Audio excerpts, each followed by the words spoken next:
be a rental agent to check on a number of points. Listen to the conversation between your friend and the rental agent and complete the list.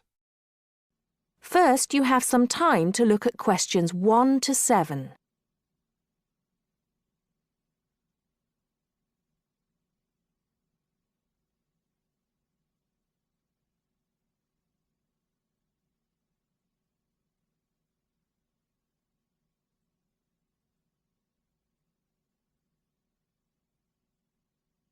Now listen carefully and answer questions 1 to 7.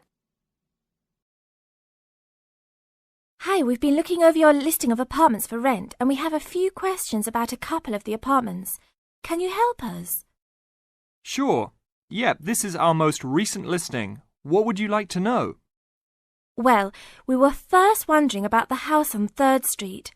We can see that it is furnished and rents for $135 a week, but can you tell us how many bedrooms it has? Let's see. In addition to the den, it has 3 bedrooms. The rental on 3rd Street has 3 bedrooms. So in the example, 3 bedrooms has been written down in the number of rooms column for 19 3rd Street. Now we shall begin. You should answer the questions as you listen, because you will not hear the recording a second time. Listen carefully and answer questions 1 to 6. Hi, we've been looking over your listing of apartments for rent and we have a few questions about a couple of the apartments. Can you help us? Sure. Yep, this is our most recent listing. What would you like to know? Well, we were first wondering about the house on 3rd Street. We can see that it is furnished and rents for $135 a week, but can you tell us how many bedrooms it has?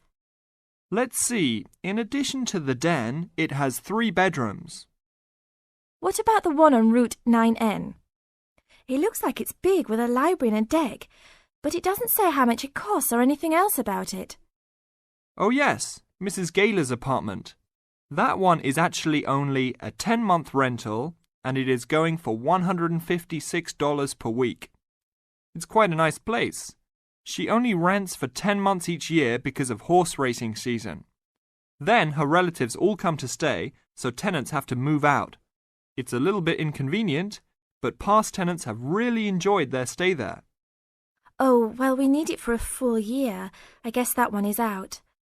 How about the rental on Browen Drive? How many rooms does that one have? As it says on the list, it has 2 bedrooms and a private kitchen and bath. But it's actually a very small place. That's why it's a bit cheaper. Oh. Well then, what about the one that has 3 large rooms? Who is renting that property? That one is a good deal. Mr. John Smith is renting it. But he's quite eccentric and he has a strict rule about no pets. How about cats? Nope, absolutely no pets. Well then, how about this studio apartment rented by Mr. Bo Jensen? How is that one? That ad is actually a bit deceptive. The studio apartment is the whole upper floor of an older house. It's actually very large and, at $45 a week, quite affordable. And it's near campus. I think I'd like to check that one out. Do you have a telephone number that we can call? It's not on the list? Oh, it isn't. Here it is. You should ring area code 518 and then 543-7790. Thanks. I think I'll call on that one first. Your friend decides that he would like to talk to Mr. Bo Jensen. Before you hear the rest of the talk, you have some time to look at questions 8 to 10.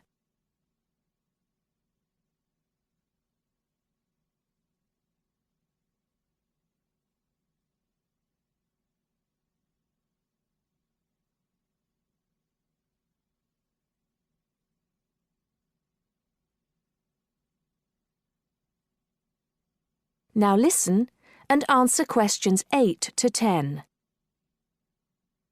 Hello? 1512, Route 9. Yes, is this Mr. Jensen? Yes, it is. Can I help you? Yeah, we're studying here at university and we came across the rental information for the studio apartment that you are renting. Is it still available? Yes, of course. I actually just placed the ad and you're the first person to call. Is there anything you'd like to know about it? Yes, actually there is. As students, we are on the internet a lot, and we heard that some homes in the area have high-speed connections. What type of connection do you have there now? Oh, that's an interesting first question. But I guess I have heard that too. But we just have a phone line here. Nothing fancy. I think you can have a cable line installed, but it's just a phone line for now. Okay, well maybe we can do that. What type of heating does the apartment have? Now there's a more traditional question. We have oil heat here. It's an older house. That tends to be a little more expensive during the winter, right? Yeah, but there's nothing to do about it. It would cost too much for me to put in a gas heater. What else would you like to know about the apartment? Well, we heard it was quite big. Is it furnished? Actually, yes. I should have put that in the ad. It has an old couch and a couple chairs, a dining table, refrigerator, stove, and even a dishwasher. Does it have any beds? Yep, it has 2. That sounds great. When is the apartment available? You can have it tomorrow night if you want. I just have to clean up a couple things before you get here. Do you want to come over and see it first? No, it sounds fine to us. I actually know the street too, so I know the area. We'll take it. That is the end of part 1. You now have half a minute to check your answers.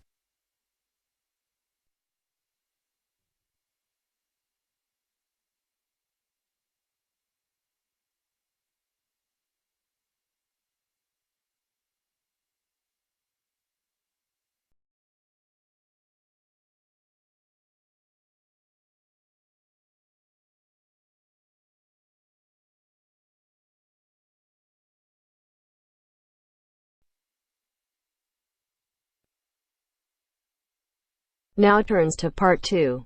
Part 2. You will hear an extract from a talk about employment interviews. First, you have some time to look at questions 11 to 14.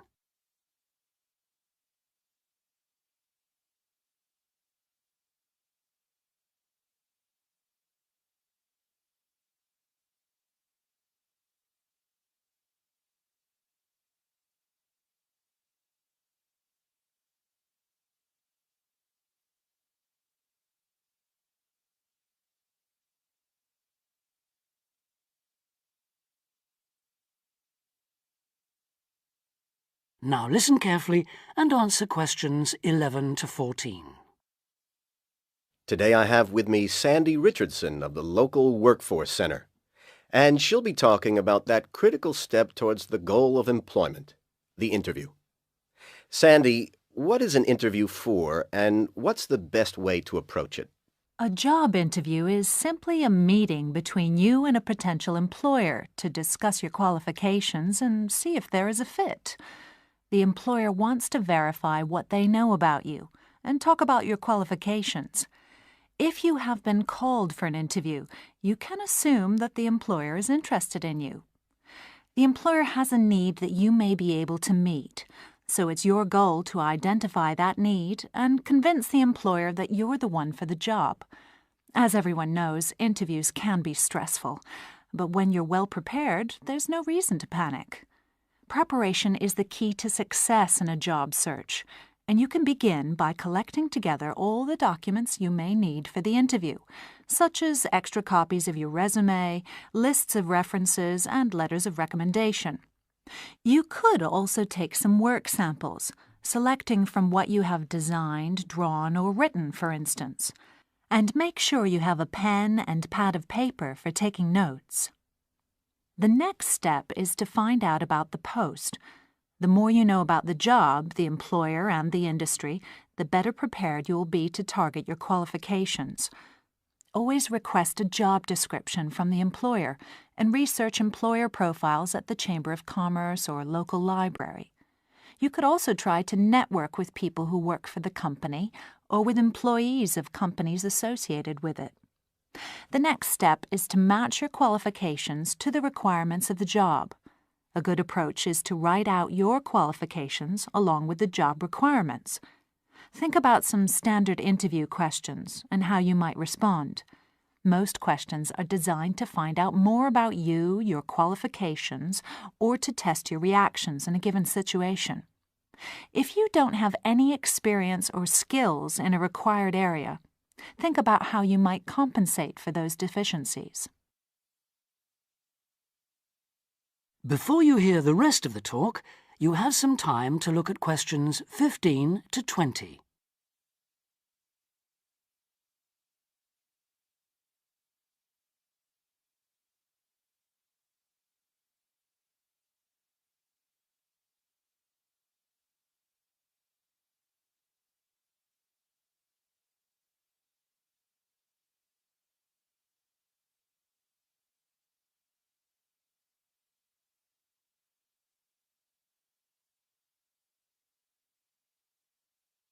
Now listen and answer questions 15 to 20. During an interview, it's important that you be yourself. Get a good night's sleep and plan your travel to be there in plenty of time so that you're not arriving out of breath with 30 seconds to spare. Don't, though, present yourself for the interview too early, 10 minutes at most. In the interview, listen carefully to each question asked. Take your time in responding and make sure your answers are positive. It's important to express a good attitude and show that you're willing to work, eager to learn, and are flexible. If you are unsure of a question, don't be afraid to ask for clarification. In fact, it's sometimes a good strategy to close a response with a question for the interviewer. In general, focus on your qualifications and look for opportunities to personalize the interview. Briefly answer questions with examples of how you responded in comparable situations, from either your life or previous job experiences. Something you should avoid are yes or no responses to questions, but don't dwell too long on non-job-related topics. Use caution if you are questioned about your salary requirements. The best strategy is to avoid the question until you have been offered a job. Questions about salary asked before there is a job offer are usually screening questions that may eliminate you from consideration, so be warned. On the other hand, it isn't inappropriate to show your enthusiasm if your first impressions of the interview and of the employer are good ones. So, if the job sounds like what you are looking for, say so. Keep in mind that the interview is not over when you are asked if you have any questions. Come prepared to ask a couple of specific questions that again show your knowledge and interest in the job. Close the interview in the same friendly, positive manner in which you started. When the interview is over, leave promptly. Don't overstay your time. Think about the interview and learn from the experience. Evaluate the success and failures. The more you learn from the interview, the easier the next one will become. You'll become much more confident. To close, here are a few more tips. First, maintain good eye contact throughout the interview and be aware of nonverbal body language. Second, dress a step above what you would wear on the job. Go to the hairdressers, have a shave, etc. Remember that your appearance is a key indicator of whether you have the right attitude, so it can pay to give some thought to how you look. And finally, don't be a clock watcher. That is the end of part 2. You now have half a minute to check your answers.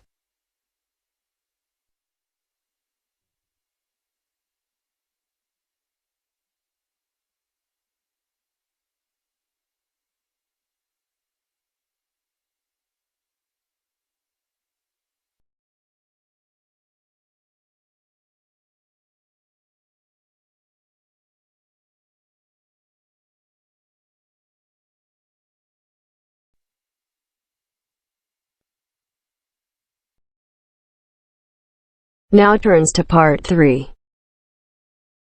Part 3. You are going to hear a conversation between an interviewer and a professor. First, you have some time to look at questions 21 to 26.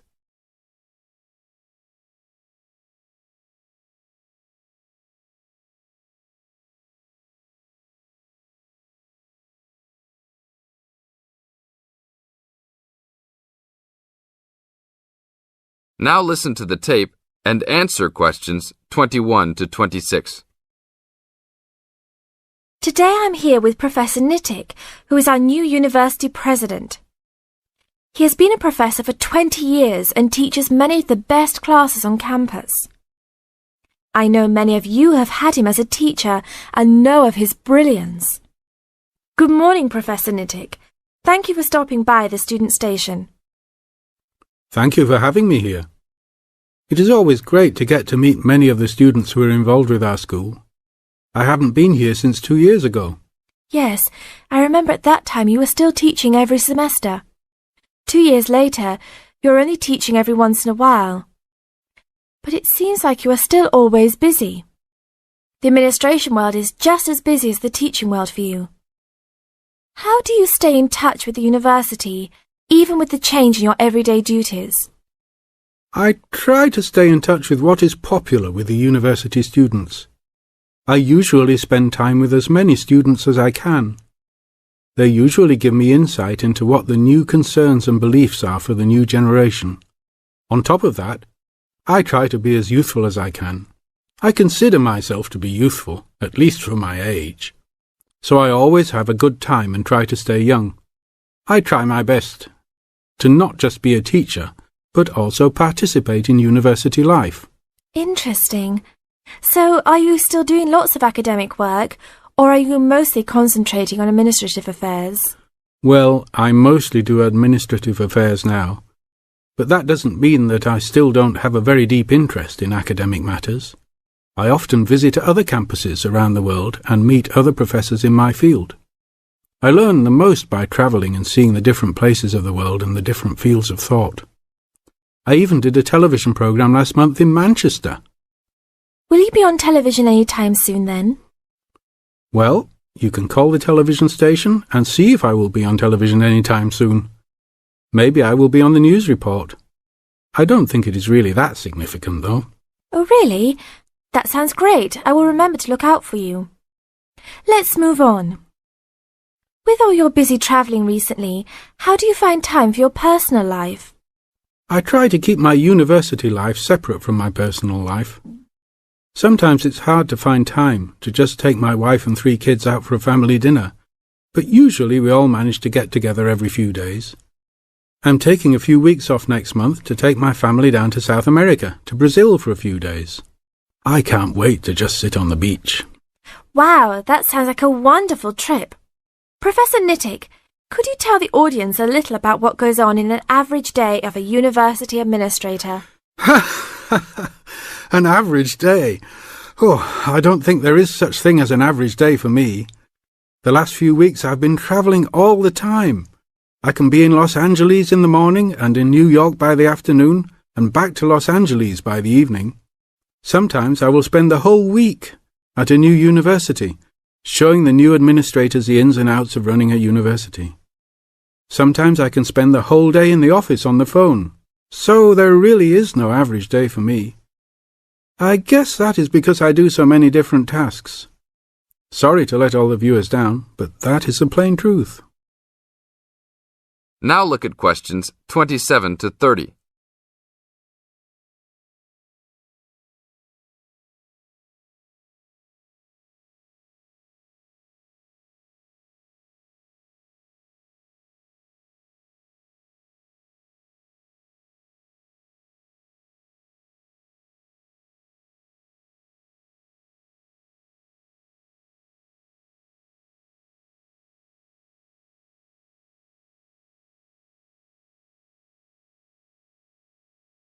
Now listen to the tape and answer questions 27 to 30. Well, I guess I can sum it up for them. You are a busy man. That is probably a good description. So, are there any immediate plans for the coming few weeks? Well, I'm in Los Angeles for the next 2 days, and then I fly to Colorado to meet a new prospective professor for our university. I will be in Colorado for about a week. Then I go to Japan for the next 10 days to meet with our university branch in Japan about record sales there. After that, I return to Los Angeles for a week, just in time for the graduation of the class of 2001. There you have it, my next month's schedule. Thank you very much, Professor Nittick. I always enjoy having you on our show. We hope to have you back on our show next time.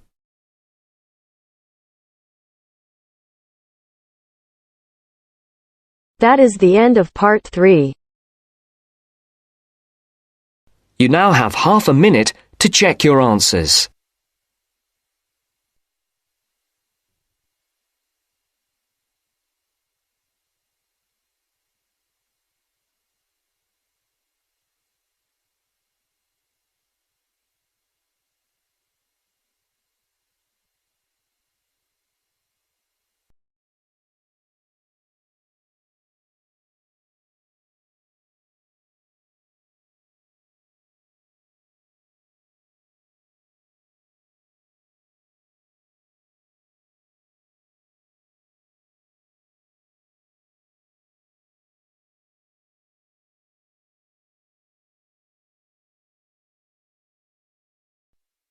Now turns to part 4.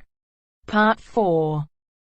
Now listen to the second part of the lecture. As you listen, complete the notes below. First, you have some time to look at questions 31 to 40.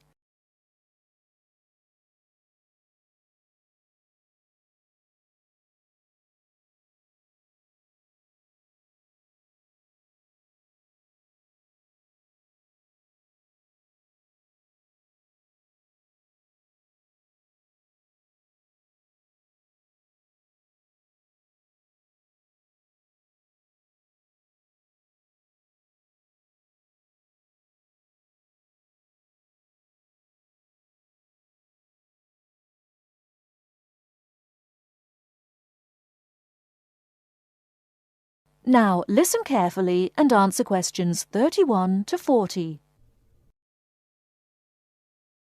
Many typically American characteristics, individualism, self-reliance, informality, punctuality, and directness, are a result of those values mentioned earlier.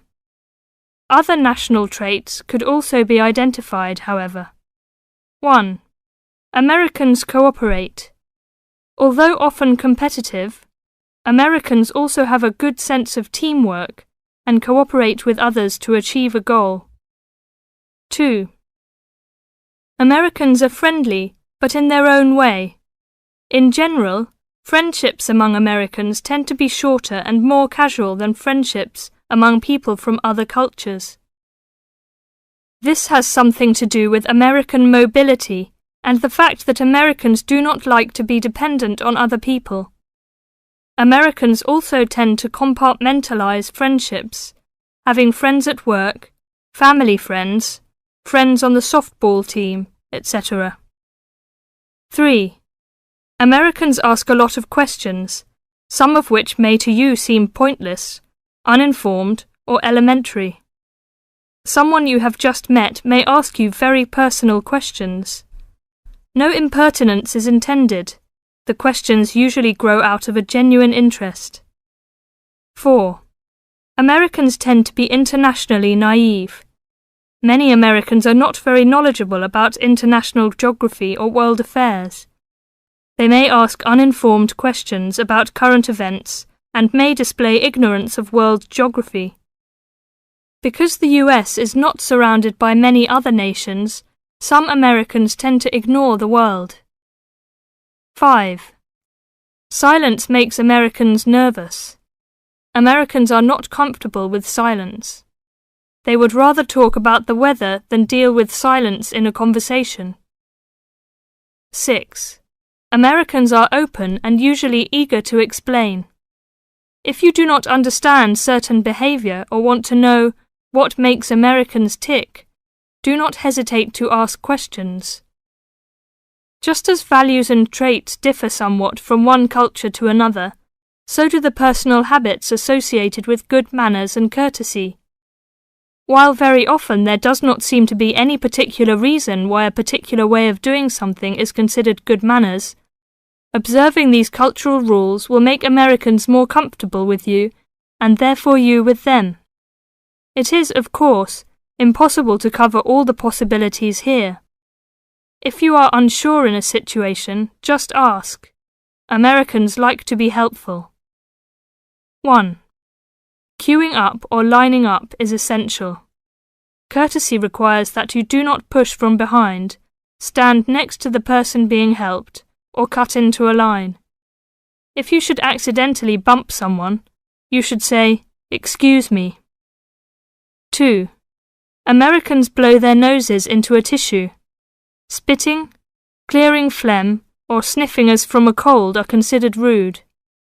3. It is considered poor manners to slurp, chew noisily, or open your mouth while chewing. 4.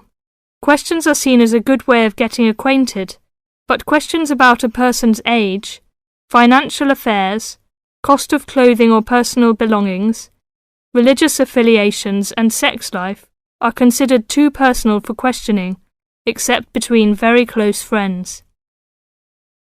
5. Men generally do not hold hands or link arms in public with other men. This is somewhat more acceptable between women and quite common between men and women. Now, a few words about personal safety. Unfortunately, in the US, one must be aware of crimes. It is wise to be especially careful until you are familiar with the community in which you live.